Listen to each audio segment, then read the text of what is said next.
Greetings, friend, and welcome to Old Guard Audio. Thank you for visiting. I'm your host, John Haynes, bringing to you in audio form the best of American exceptionalism.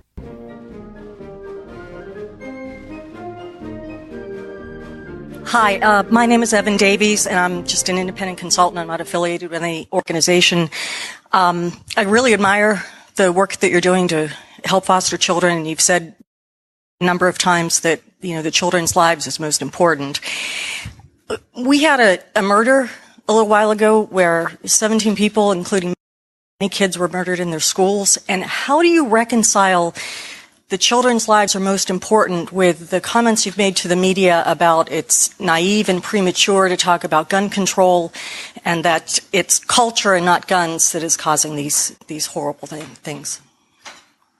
I'll tell you exactly how I reconcile that. First of all, a month ago in Kentucky, we had a very similar situation. Made a very concerted effort to make sure that we removed the media circus from the healing process. So within 24 to 48 hours, you're probably not even aware, most people aren't, that I had a 15-year-old come into a school in Kentucky last month and shoot 16 children at point-blank range, 2 of whom died. A set of twins were both shot and taken to a level 1 trauma center. They lived. This is very real to me. I've sat with these families. You also probably are not aware of the fact that I've buried my oldest child. Died under different circumstances, but went to school and didn't come home. She was 17 years old. I know exactly, not exactly, it's not possible to know exactly what another person's going through, but I know exactly what it feels like to bury your oldest child. I know what the impact is on a family. I don't come at this with a sense of sympathy, but empathy. The point that I've made that's been largely misconstrued, I'll reaffirm with you and tell you exactly where it comes from. This idea, just as solving this issue is able to be solved with a single law or rule or change, is naive and delusional. And so we shouldn't allow ourselves to entertain naive and delusional thoughts. It is part of a broader construct, just as this issue is. And the point that I made, that I'll reiterate, is that if we think that a part of what we are seeing is not a cultural problem, we're kidding ourselves. And the point that I've made is this. What has shifted in the last 10, 20, 30, 40, 50 years? It's not the percentage of guns that we find in homes. And you can give me a statistic that there's now more guns. Fair enough, I'll submit that may be true. I'm not going to argue with you. But the reality is there's fewer homes that have guns in them than there were 50 years ago when children didn't walk into schools and shoot themselves and shoot each other. That's a fact. You can confirm that. But I'll tell you this. When I was a kid, kids brought guns to school. Kids brought guns on the school bus. Kids brought guns to school in their own vehicles. Kids didn't shoot each other with them. So some things have not changed. What has changed? We as a culture, as a society, and it's very germane to this topic as well, we don't value human life like we did. We remove increasingly respect for the dignity of other people. You look at how rampant pornography is, the degradation and disrespect for women and for human life in general. It is so systemic.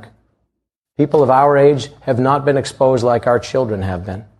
There's not a child in America that hasn't been exposed to pornography, I guarantee you, if they're above the age of 12. That's a fact. It is so systemic, it's horrific. And it desensitizes us at every turn. And so we're desensitized to the value and dignity of human life. We're desensitized through, and this is to the heart of what I said that you seem to take exception with, is that through violent video games, where literally you are encouraged, and you can roll your eyes all you want, man, but I will say this. You explain to me the value of a game that encourages somebody to go back and finish them off, where you get points for kill counts and you slaughter people. We're desensitizing people to the value of life. And we see it through the lyrics in music, and we see it through television shows, and we see it through movies. We see it in the fact that the mores of this nation have changed. We see it through the fact that we increasingly want to remove any sense of moral authority from everything. I'll tell you again, we could have 1,000 sidebars, and you could agree or disagree as it relates to what I'm about to say. But in a nation where over the last 40 years, we've aborted 50-something million children, and we have multiple states with medically assisted suicide being provided by doctors. At both ends of the life spectrum, we're losing the value for life that we once historically had. You can say that's good, you can say it's bad, but it's a reality. You couple that with the fact that all these other things are changing, that we're removing any sense of authority. It used to be that you had different levels of authority starting in the home itself. Only a third of children in a recent Pew study say that they have no interaction, for all intents and purposes, with their own parents. When their parents live in the home, they say their parents have no clue what they're even learning in school. There was a study recently in an article that was derived from that and other studies. It was in the Atlantic. I encourage you to look it up, about the impact. And again, you can smirk and you can smile, but as somebody who's an independent consultant, I find it remarkable that you're so smug and you're so disregarding of my opinion, when in fact I'm just trying to have an honest dialogue with you, based on a fair question. But I will say this. Look at this article in the Atlantic. This article in the Atlantic talks about how young people are increasingly becoming suicidal and depressed because of the use of social media and the use of these personal devices and on-screen time. All these are part of a cultural issue. In this cultural issue, if we're not addressing it, we are kidding ourselves, because it also affects this issue we came here to talk about today, which is why these homes are broken, why so many children are finding themselves in government care, which is not the best solution. The government should not be raising our children, period. It just shouldn't. The fact of the matter is, we need people in the position like I am. And I had this same conversation less than an hour ago with the President of the United States. And I said to him, he should, I should. This whole room was full of cabinet secretaries and governors of other states. Those of us that are in a position of influence and the ability to say something, shame on us if we don't step up and call people to a higher authority. And there will always be those, including many in the media, whoever the messenger is, they're going to find the imperfection in that messenger. So if the messenger says we should do X, Y, Z as it relates to this issue or adoption and foster care, people will say, well, who is this person? They're an imperfect person. Well, so is every one of us.